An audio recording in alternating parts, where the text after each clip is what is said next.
99% लोगों को ये लगता है कि अच्छा रनिंग करने के लिए बस आप एक अच्छा जूता पहनो और रनिंग करने निकल जाओ। होता क्या है कि कुछ समय के दौरान आपका टाइमिंग कम होता है, लेकिन टाइमिंग जो आता है एक जगह पर जाके रुक जाता है। वो इसलिए होता है क्योंकि आपको रनिंग करने का प्रॉपर टेक्निक नहीं पता है, प्रॉपर रूल नहीं पता है। आपका क्या होता है कि रनिंग का स्टेमिना नहीं बढ़ पाता है, रनिंग का स्पीड नहीं बढ़ पाता है और बहुत सारा कठिनाइयाँ आपको झेलना पड़ता है। जैसे नी पेन हो गया, आपका बैक में पेन हो जाता है, आपका टाइमिंग नहीं घटता, इस कारण आप डिप्रेस्ड हो जाते हैं। तो इस वीडियो में आपको सारा कुछ डिटेल से बताने वाला हूँ, सारा प्रॉपर टेक्निक बताने वाला हूँ। जिस टेक्निक को आप फॉलो कीजिएगा तो आपका रनिंग परफॉर्मेंस बहुत अच्छे से बढ़ेगा। अगर आप इंडियन आर्मी की प्रैक्टिस करते हैं तो भी, अगर आप डिस्ट्रिक्ट, स्टेट, नेशनल की प्रैक्टिस करते हैं तो भी ये वीडियो आपको बहुत ज़्यादा हेल्प पहुँचाने वाला है। रनिंग टेक्निक के बारे में बात होगा और रनिंग स्टेमिना और स्पीड को भी आप किस तरह से बढ़ा सकते हैं, चलिए आपको बताते हैं। सबसे पहले रनिंग टेक्निक पे हम बात करते हैं, आपको कैसे रनिंग करना चाहिए। सबसे पहले बात करते हैं सर का। बहुत लोग रनिंग करते समय सर ऐसे हिलाते डुलाते रहते हैं, जो कि गलत है। आपको ना नीचे देखना है ना ऊपर देखना है, आपको स्ट्रेट देखना है। आप जहाँ पे रनिंग कर रहे हो, जो आपका गोल है, फिनिशिंग लाइन दिख रहा हो तो वहाँ देखिए, नहीं तो आप सीधा स्ट्रेट देखिए। दूसरी बात जब हम बात करते हैं आपका शोल्डर, बहुत लोग शोल्डर को टाइट करके दौड़ते हैं। शोल्डर को टाइट करके नहीं दौड़ना है, रिलैक्स करके दौड़ना है और बहुत ज़्यादा शोल्डर को हिलाना नहीं है। प्रॉपर रिलैक्स तरीका से आपको दौड़ना है, जिस तरह से आप वीडियो में देख पा रहे हैं। तीसरी चीज़ की जब हम बात करते हैं हैंड मूवमेंट, सबसे इंपॉर्टेंट चीज़, लॉन्ग रनिंग का अलग हैंड मूवमेंट होता है और 100 मीटर 200 मीटर स्प्रिंटर्स का अलग हैंड मूवमेंट होता है। हाथों का क्या होता है स्प्रिंटर्स का कि पूरा पीछे निकलता है, 90 डिग्री बनता है, इधर वाला पैर गया तो इधर वाला हाथ जाएगा, ठीक है। अब बात आई लॉन्ग धावक का। अगर आप लॉन्ग रनिंग कर रहे हैं, 1500 मीटर, 1600 मीटर, 5 किलोमीटर की प्रैक्टिस करते हैं और आप बहुत ज़्यादा हाथ चलाते हैं तो क्या होगा कि एनर्जी ज़्यादा खर्चा होगा, जिसके कारण आप बहुत जल्दी थक जाइएगा। आपको क्या करना है, जैसा कि आप वीडियो में देख रहे हैं, ये सब एलाइट एथलीट हैं, नेशनल इंटरनेशनल प्लेयर हैं। जैसा कि आप देख पा रहे हैं, इनका हाथ का पोजीशन क्या चल रहा है। सिंपल आपका जो है हाथ, आपका रिब केज जो आपका पसली है वहाँ तक लाना है, फिर वापस आगे। और हाथ को बहुत ज़्यादा टेढ़ा मेढ़ा नहीं चलाना है, बहुत ज़्यादा ऊपर नीचे नहीं करना है। सिंपल एक प्रॉपर फॉर्म में इस तरह, जिस तरह से आपको वीडियो दिखाया जा रहा है उस तरह से करना है। और आपके हाथ के बीच में और पसलियों के बीच में बहुत ज़्यादा गैप नहीं रहना चाहिए। तो हाथ में आपको इन बात का ध्यान रखना है। रहा बात कमर का, बैक का, तो बहुत लोग क्या करते हैं कि बैक को आगे करके दौड़ते हैं, बहुत लोग पीछे करके दौड़ते हैं। आपको क्या करना है, हल्का सा आगे की ओर लीन होना है, हल्का सा आगे की ओर बेंड होना है और प्रॉपर रनिंग इस तरह से करना है। तो ये आपका हो गया यहाँ तक का। बात आई पैर का, तो पैर अलग अलग टेक्निक से लोग फॉलो करते हैं। स्प्रिंटर्स का ज़्यादातर टो पे गिरता है, लेकिन जहाँ बात आती है 400, 800, 1500 या फिर 5 किलोमीटर, 10 किलोमीटर, तो आपको मैं रिकमेंड करता हूँ 4 फुट रनिंग के लिए। सबसे पहले जो साइड वाला भाग है, कानी उंगली, वहाँ पर आपका पैर गिरना चाहिए। उसके बाद पीछे इस तरह से रोलिंग होते हुए आपका टो चलना चाहिए, तब जाकर आप ज़्यादा दूर तक डिस्टेंस भी कवर कर पाओगे और साथ ही साथ आपका रनिंग का टाइमिंग भी अच्छा आएगा। एक बार फिर से समझिए पैरों का पोजीशन।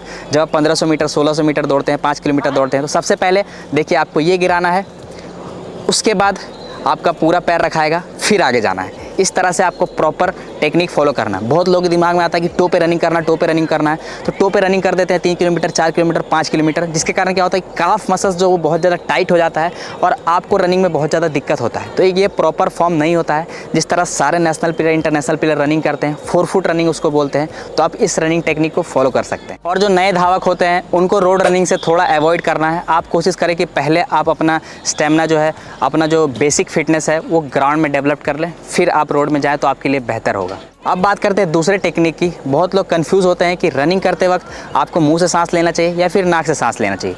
देखिए अभी जिस तरह से आप हमसे बात कर रहे हैं, आपको उसी तरह से नॉर्मल रनिंग करना है। आपको नाक से भी सांस लेना है, मुंह से भी सांस लेना है। नाक से आपको 60-70% सांस लेना है और बचा हुआ 20-30% आपको मुँह से लेना है। बहुत लोग के दिमाग में ये रहता है कि मुँह बंद करके दौड़ने से जो है उसका रनिंग तेज़ हो जाएगा, तो ये गलत धारणा है। आपको मुँह रिलैक्स खोल के दौड़ना है, जिस तरह से आप देख रहे हो। आपको प्रॉपर तरीका से इस तरह से ब्रीथ लेता है। जब हम रनिंग करते हैं तो हमारे बॉडी में ऑक्सीजन की ज़्यादा मात्रा में खपत होती है, ज़्यादा रिक्वायरमेंट होती है। तो बस आप जब नाक से सांस लीजिएगा तो आपका बॉडी जो ऑक्सीजन डिमांड करता है वो आप पूर्ति नहीं कर पाएगा, जिसके कारण आप बहुत जल्दी थक जाइएगा। आपको एक छोटा सा एग्जांपल मैं बताता हूँ।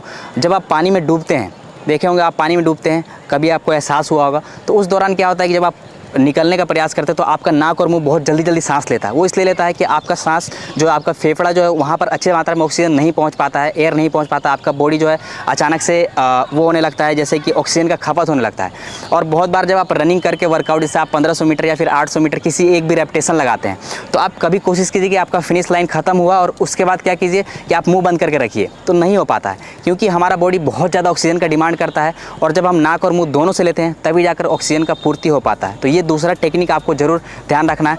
अब ये चीज़ हो गया, आपको प्रॉपर फॉर्म पता चल गया, रनिंग में सांस लेना किस तरह से ये पता चल गया। तीसरी चीज़ हम बात करते हैं कि आप अपना रनिंग का स्टेमिना और स्पीड को किस तरह से बढ़ा सकते हैं। देखिए बहुत ज़्यादा बेसिक चीज़ आपको फॉलो करना है, बहुत ज़्यादा एडवांस मैं आपको नहीं बता रहा हूँ।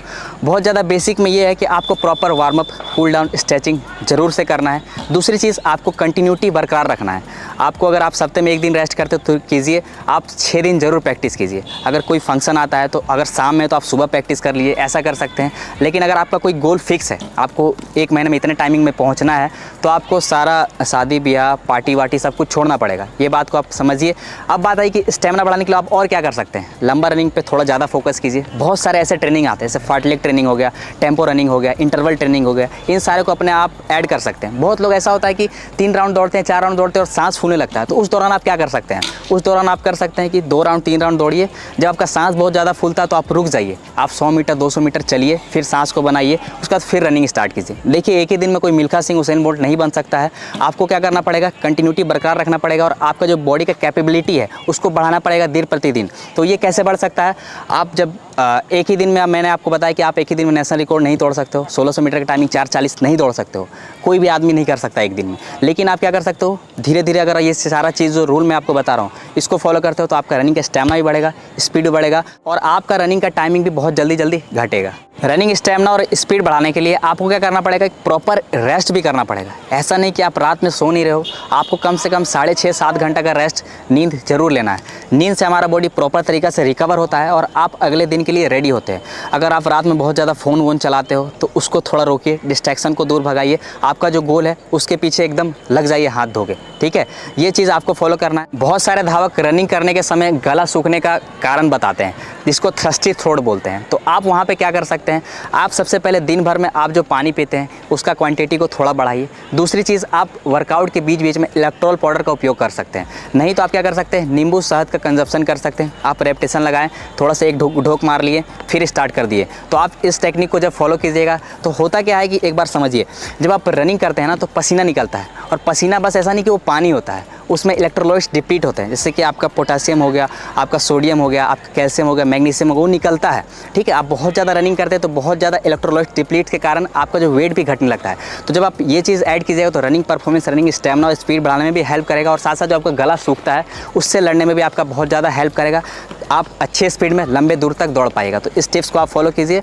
और रहा बात डाइट, तो सबसे पहले डाइट अच्छा ऐड ऑन करने से पहले आप क्या बुरा चीज़ें खा रहे हैं, बाहर का क्या तला भुना खा रहे हो, क्या मसाला वाला चीज़ें ज़्यादा खा रहे हो, उसको थोड़ा छोड़ना है, ठीक है। आपको हेल्दी चीज़ें ऐड करना है। आपको क्या करना पड़ेगा कि एक बैलेंस डाइट लेना पड़ेगा, जिसमें आपको प्रॉपर मात्रा में आपका विटामिन भी हो, मिनरल्स भी हो, कार्बोहाइड्रेट भी हो, प्रोटीन भी हो, फैट भी हो। तो सभी कुछ का एक प्रॉपर आपका बैलेंस डाइट होना चाहिए, तभी जाकर आपका रनिंग परफॉर्मेंस अच्छा होगा।